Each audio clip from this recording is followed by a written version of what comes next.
Hello Taurus, thank you for joining me for your monthly forecast for September. For the Sun or the Ascendant, I am sorry I'm delivering this a little later than is ideal.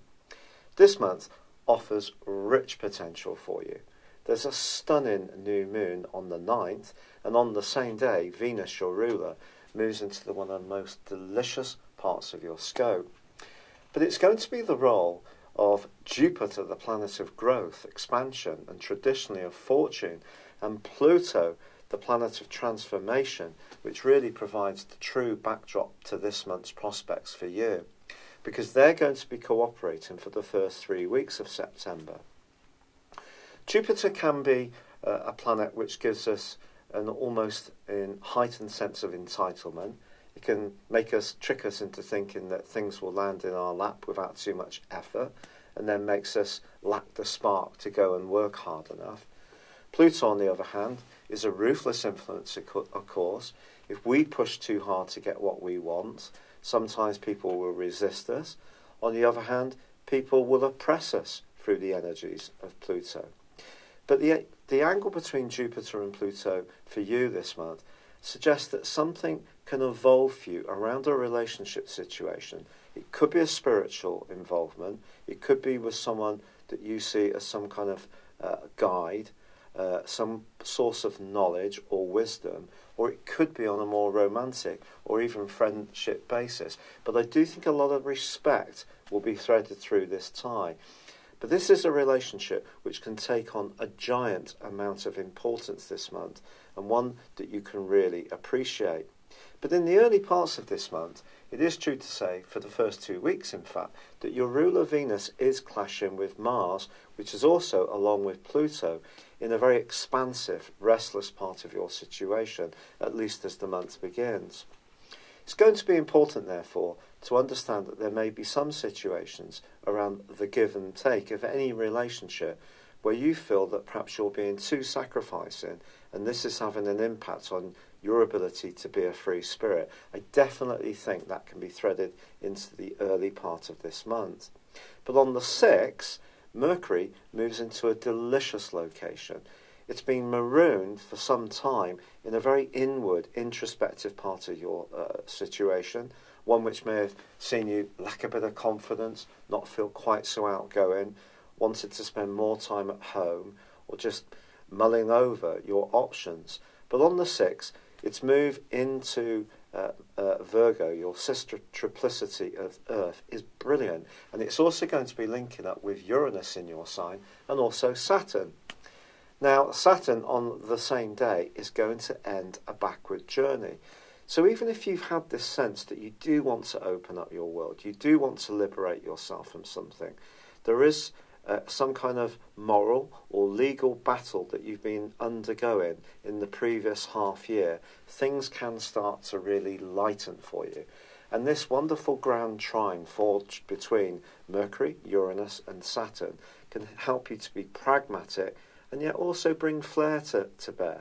You're said to dislike change, but you may surprise yourself from this point about how much you can welcome elements of change into your situation, especially with the help of Jupiter and Pluto and the encouragement of that one special person. Now the 9th, as I mentioned before, sees a brilliant new moon in the sign of Virgo. This for you is all about being self-expressive. It's being about funny. It's about having social opportunities. It's about getting together with friends. And it also links into that wonderful angle between Jupiter and Pluto.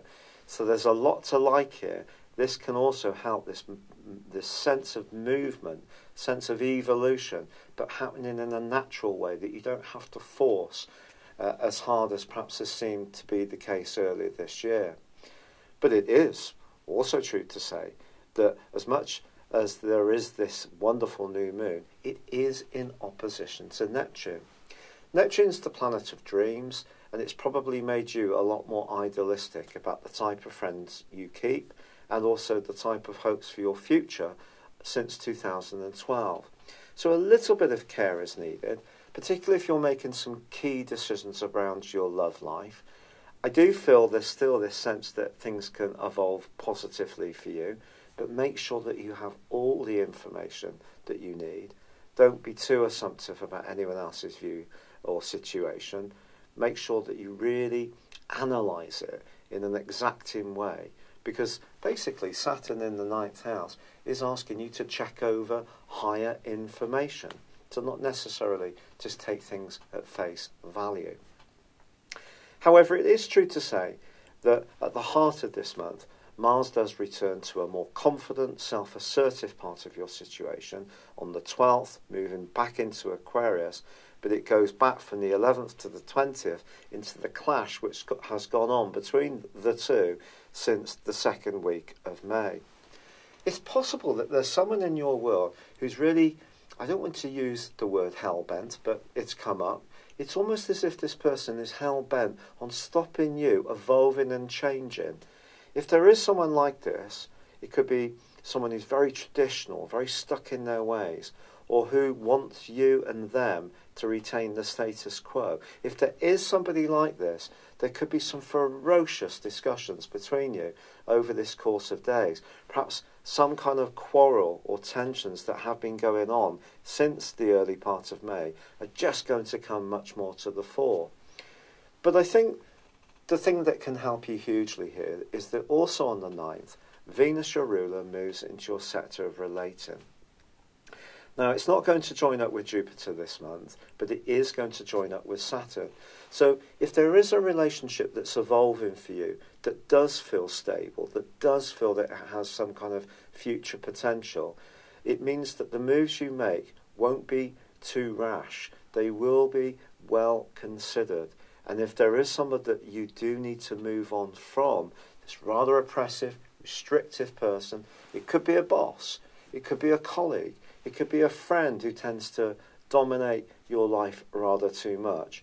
I do feel you can take some small but successive confident steps to evolve your situation in a way which is much more pleasing to you. Now, I have to be honest, the last third of this month, Taurus, is much more practical, but that's not going to worry you as an earth sign. You like to see tangible results. The Sun moves on the 23rd, the day before Mercury is moving into Libra. The Sun moving into Libra is very much about relationships in a way, but for you, it's about the reality of relationships. It's not the airy-fairy side of things. There is on the 25th a full moon, and this is going to bring into the open perhaps some issues that are a bit uncomfortable, maybe some secret stuff, maybe someone's not been quite as open with you as you would like.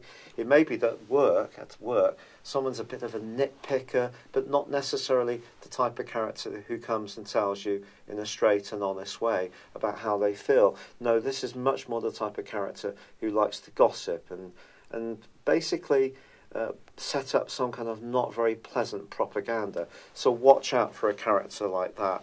Trust is definitely going to be an issue in this last part of the month.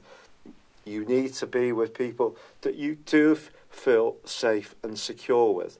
And I think feeling that you're in a relationship where someone is very transparent, they are very clear, they are very honest about what their motives, can really be something that you can thrive on, even if it is a bit blunt, it's not so sexy, it's just real. So that sense of reality around relationships is something I think you're really going to appreciate. But I don't think if someone's trying to be a big shot, trying to push their agenda on you too much, it's something you're going to be very happy with. And I do feel that generally the stars, especially in the sign of Capricorn, are pushing you to be a bit more daring and to really take ownership of your power and your destiny. I'm sorry that my energy is still so low. The rheumatoid arthritis has proved to be truly punishing, but I am doing my best. I'm so grateful for all the lovely encouragement and advice which I've listened to that's come in from you. I'd love it if you would like or comment on this video, or if you've yet to do so, please do subscribe to this channel. Thank you. Hello, thank you so much for watching my video. I'd love you to join me at my Horoscope Ace app. You can find this at www.horoscope-ace.com. You can use it through Android, iOS, Apple or Facebook. Check out your ascendant or your moon sign or download your free birth chart. There's all your favourite videos, plus there are daily, weekly, monthly and yearly horoscopes for general, love, Chinese and Indian astrology. If your passion is tarot, there's my brilliant 3-card money or love tarot readings too. And it's all there at www.horoscope-ace.com. Thank you.